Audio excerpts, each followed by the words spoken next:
Welcome to Prelude Chats and Happy New Year.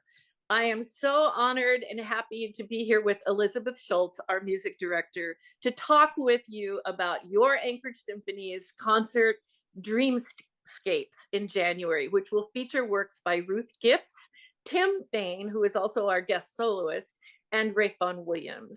So, Elizabeth, Happy New Year. Happy New Year And to you, Susan. let's talk a little bit about a composer I was astonished I hadn't heard of before, but have totally fallen in love with, who is described as one of the greatest English composers of all time, Ruth Gibbs, and her song for orchestra. So let's begin with, how did you decide to begin this concert with her song, and then how we go from there into the program? Well, it's not a swashbuckling entrance, and she certainly has written more splashy music. Mm-hmm. But given frankly, we're calling it Dreamscape, but the dreamy, impressionistic, song-filled concert that we were doing, especially the violin concerto. It's not a concerto. I guess it's a concerto by Tim Fain, Edge of a Dream, and also the London Symphony, which is sort of about the passing of an age. There was something very appealing about doing one of her more lyrical works. It's beautiful. It's slight in comparison to a lot of her major repertoire. I think she wrote 5 symphonies, and she is a remarkable symphonist and composer, and she was a remarkable musician herself, and founded her own orchestra to not only promote her music, but to promote the music of contemporary composers of her age. She went against the grain. She didn't do 12-tone music. She didn't do the atonal route. She followed more the romantic strains, which came from one of her teachers, which was, of course, Ray Vaughan Williams, the fabulous composer of the London Symphony that we're playing at the second half of the program. So again, she's not quite a pandemic discovery for me. She was known to me, but her music was not available easily to peruse. And in fact, I think I performed this piece earlier with the Maryland Symphony a few years ago and loved it, and loved that combination of bringing her song piece in, with the London Symphony. So I thought I'll do that again, because I want to do it again. I love to revisit. Very few pieces I like to revisit, but those were 2 that I wanted to. Just was fascinated by her. Not a lot of music available except for chamber music, oboe pieces. And it so happened that a colleague of mine who was an oboist actually did her master's degree or something, some paper on Ruth Gibbs, and was very keen on her and said, you should definitely look into her music. And I did, and thought, okay, well, this is a great introduction to a very unknown voice, especially in America. Maybe not so much in Britain, but in America for sure. And what a nice way to introduce. It's very lovely. It's, as I say, it's song. It's a song, and it features some wonderful opportunities for our oboist and other soloists in the orchestra to just be featured briefly, as they will be magnificently later on in the Vaughan Williams. So you also hear resonances of Vaughan Williams, and just, it was of a time. So what I hope is that this will be an introduction to our audience, and that down the line we may be able to discover her more formidable works, maybe performing one of her symphonies. That would be an exciting experience for me, certainly, and I think for the musicians, and I hope for our audiences. But this is a beautiful way to begin a concert that really does go inward in many ways, and also has this aspect of song all the way through. All the way, yes. So thank you. And I am now a complete fan of Ruth Gibbs and listen into more things. So, and she was such a fierce advocate. Yes. She fought so much discrimination in her life. Yes.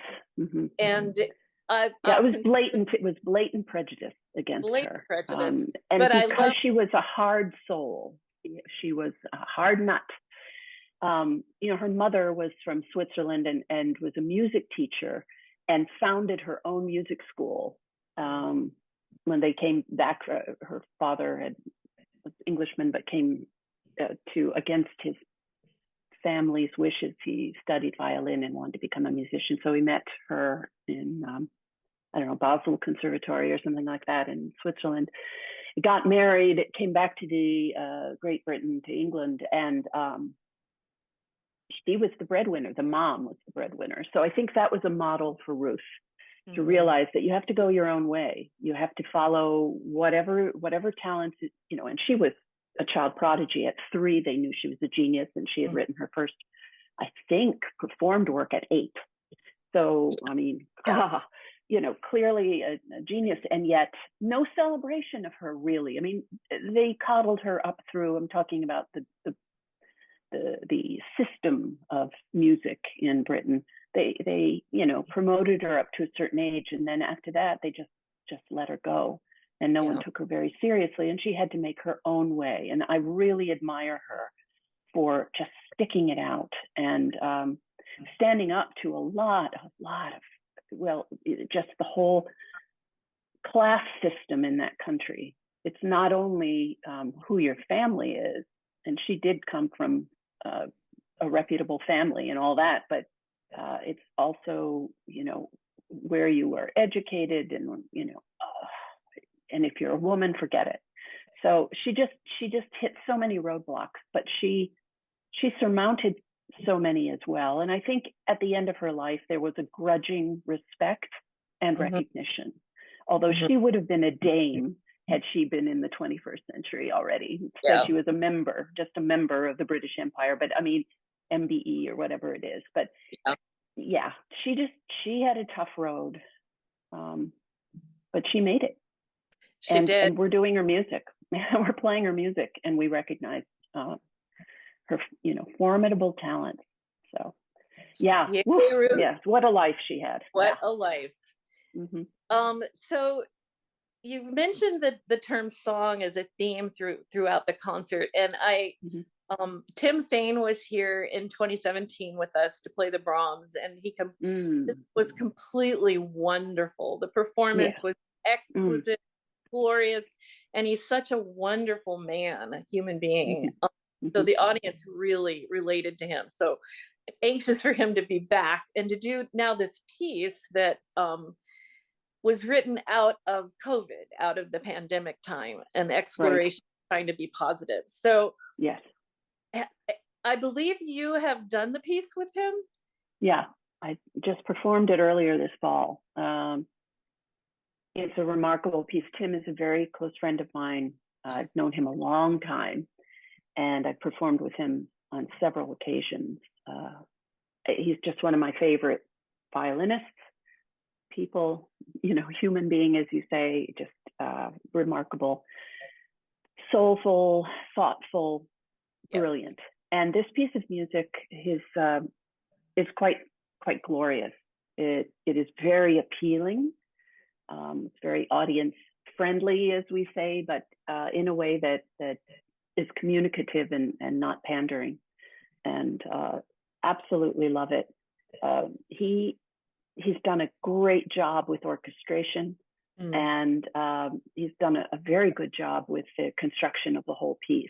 I really think that it's a winner, and it offers the opportunity for him to show off all of his aspects as a beautiful musician, a lyric player, but also heavy-duty virtuosic player as well. The last movement is just tour de force in terms of it's a moto perpetuo kind of piece for him, and for the orchestra too. It's challenging for the orchestra. I worry when I hear from my fellow musicians like, oh yeah, it looks like a pretty, straightforward concert, easygoing. And I'm like, oh my God, you have not been looking at the No. campaign. It's very challenging for the orchestra, but it's totally worth it. And the orchestra loves it, and they respect him because he's a real musician. He's a musician's musician, and he writes knowing how to write for strings, knowing how to write for the different sounds of the orchestra.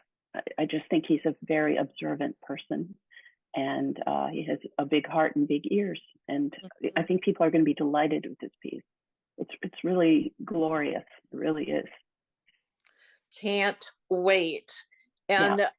I love just the reading I've done about his recent projects. He's so committed to the world and doing music that will support important causes for organizations, but with a profoundly amazing musical voice. So he's combining art with service to humanity in a broader sense, which is just so admirable. And but he's constantly thinking and learning, and just it's an amazing career that he's on. And his film, he really is. Work, just wow, 12 Years a Slave and Moonlight and on and on. He has some ideas for mixed media that are quite extraordinary, and he's got a lot of projects going on. And I have always been bugging him. Tell us what's your latest. Finally, he said, I've written a concerto, and I said, please send it to me, and fell in love with it the minute he sent it. It was like, oh my God. So he's inventive, he's collaborative, he's just open to the world and its possibilities. And you're right, he is responsive to the issues of the day as well. Well, we're looking forward to Tim Fain and our collaboration. I know the rehearsals will be really glorious with him. And I just wanted to say one thing, because I think this goes into the next piece, and then I'll let you introduce the next piece. Sure. But I'm reading from his program note, and this was written during COVID, and no one knew what was going on. I mean, when we really look back, those first few weeks of COVID for musicians were devastating because everything was canceled. The idea of being less than 6 feet away from another human being was conceivably our future. And that meant that performance was going to be a big challenge, and possibly the arts in general, because we operate on such a thin line. We operate on the will of the people, and the joy that we can share with them, and their willingness to support that. I'm sure it was a desolate time for a lot of people, and for him, he was turning inward and he was taking stock. And then he says, let's see, I was writing my writing, even though I was feeling all this difficulty, my writing was in stark contrast to the ever-present turmoil and uncertainty, which I and so many others had experienced during this time. I had the sensation that I was at the edge of something, a feeling of profound hope just out of reach, the beginning of something new, a significant turning point for myself and many others. So for him, the concerto ended up being a work of hope, a working out of problem to joy and triumph and, possibility. And that's how I hear this concerto as well. And it is in some ways a hello to a new world, which is a different direction than the London Symphony in some ways as well. Yes. So you can set me up now for the next. Well, great. I mentioned in the pre-concert chat that I have crafted for Zoom that I was really intrigued with your idea of using Ruth Gibbs to open the program, since she was mentored by Vaughan Williams during part of her time at the Royal College of Music, and that both of them are incorporated English folk song as a departure point for their music, their own voice. And Vaughan Williams, this symphony is just not your typical symphony in a lot of ways because of this use of folk song and of telling the story of a city at a specific time that we then reflect on. So, what experience have you had with this particular symphony, and what do you love about it that you want to share with our audience about what we're going to experience together? Well, oh my goodness. First of all, oh my, there's so much to say about this symphony. I fell in love with it probably the first time I heard it, and I believe that was, heard it live. I was aware of it. I probably had heard it on the radio or something like that, or in a recording. But my mentor, Leonard Slatkin, I don't know if he's a specialist in English music, but he has a real knack for it, and he loves it. And I had heard him, I don't know if I was covering at the National Symphony or just heard him perform it, fell in love with it. He and I have different ideas about it, which is fantastic. Mm-hmm. I'm not going to argue with his. I hear it a little bit differently, but I can say that his performance made me want to study the score more, which I did. And I programmed it several years ago with the Maryland Symphony. And I think maybe also with Flagstaff, but I don't remember. I'm trying to figure out how to go into this. Tim Fain's piece is looking to the future, open with hope and possibility. And there is a sense in the London Symphony of an era gone, of sort of it's wistful, there's a bit of melancholy, there's mystery, that only the English can do because they are so obsessed with their history. Almost more than any other country that I'm aware of. Everyone knows all the kings, all the queens. They know the battles. Every street in London seems to be named after either a historic event or a historic person or, something. And Vaughan Williams and has captured that part of the soul of that people in that city. He really, really insists that it isn't a specific portrait. And yet you cannot help but get images. And if you have ever been to London, or ever been to Europe or encountered it, even if it's Rick Steves, you have a sense of, the city, and its connection to the past. You go on YouTube and things that come up for me are mudlarkers, people that go into the Thames and dig up things that come from the 16th century, little shards of pottery or little pipes, or, just they're obsessed with the past, and connecting to it. And I think Vaughan Williams was right in there as well.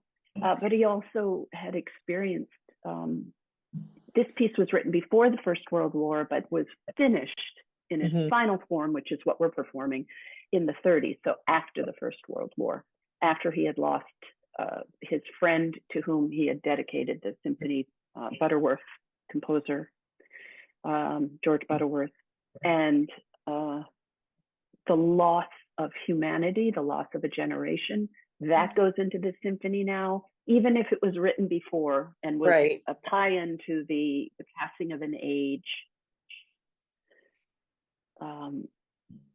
I found it fascinating to perform it in the 21st century because I think it's different. We're looking at the 20th century as fast receding now, even though we are part of that century. It's fast receding. Even the movie Maestro about Bernstein and his wife, those who knew Bernstein are like, well, but you left out all the good parts. Yeah. I mean, I think it's a good movie. I think it's interesting, Yes. and I recognize Bernstein in that movie. But it's such a small aspect, but that's what the 21st century has taken from all of him.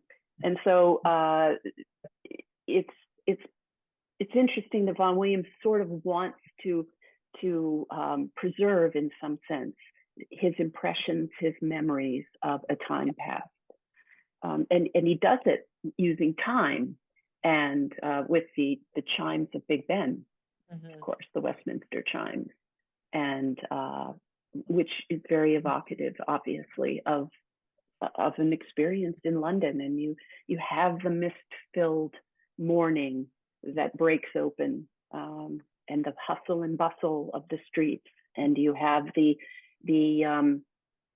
Cockney dancers in markets, and I mean, it's just stunning. It almost seems to me like a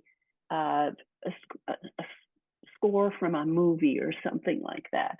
And maybe the rise of film was something that affected composers that we haven't really taken a good look at to see if indeed these images that we see now on film that were preserved, that created times past or current, started affecting composers in the way that they composed as well. So I find him fascinating because he's kind of impressionistic in some ways, because he can evoke images so beautifully, but structurally you can hear Sibelius all over the place. You do not hear Mahler. You hear some Shostakovich, you hear some Prokofiev in the march, in the last movement. Some of the sounds are very what we remember from later symphonies by the Soviets, or maybe contemporary, the 30s and 40s with Prokofiev. But so there's some modern aspects to it, but for the most part, he's evoking a time gone. And there's I find it overwhelming, because the idea of nostalgia, the fact that he can evoke it so beautifully, and the harmonies are so gloriously. Well, if you know his Fantasia on the theme of Thomas Tallis, which is one of my most favorite pieces, and even his very simple setting of Greensleeve, his mastery of string writing, and of course the whole orchestra, is remarkable.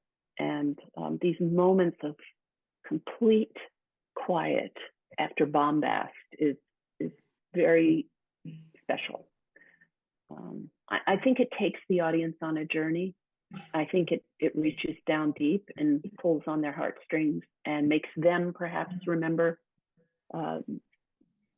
things from the past. And they, again, I love to program pieces that take people on journeys, that give them something that they've never had before. And an opportunity to feel and experience new things. And I think even though the London Symphony is an old symphony now, almost 100 years old, well, actually from its first writing, it's over 100 years old, it still packs a punch, and it has a lot to offer. Yes. Well, it's going to be an amazing journey. Ruth Gipps, Tim Fain, and Vaughan Williams, a masterful concert of deep feelings, but also joy. And so we're excited about the new year, and I think this is a concert that gets our Anchorage Symphony going in full steam ahead. So yes, it really offers our audiences to experience something that is extraordinarily meaningful and exciting, because the orchestra is put on display in wondrous ways, and in very virtuosic and impressive ways as well. But the music itself is just a song from the heart, completely. Oh, I love that phrase. So on that note, Elizabeth, thank you so much for sharing your thoughts and this Prelude event. And to all of you out there, your Anchorage Symphony can hardly wait to have you in the concert hall again for our January Dreamscapes. So stay safe all, and we'll see you at the concert.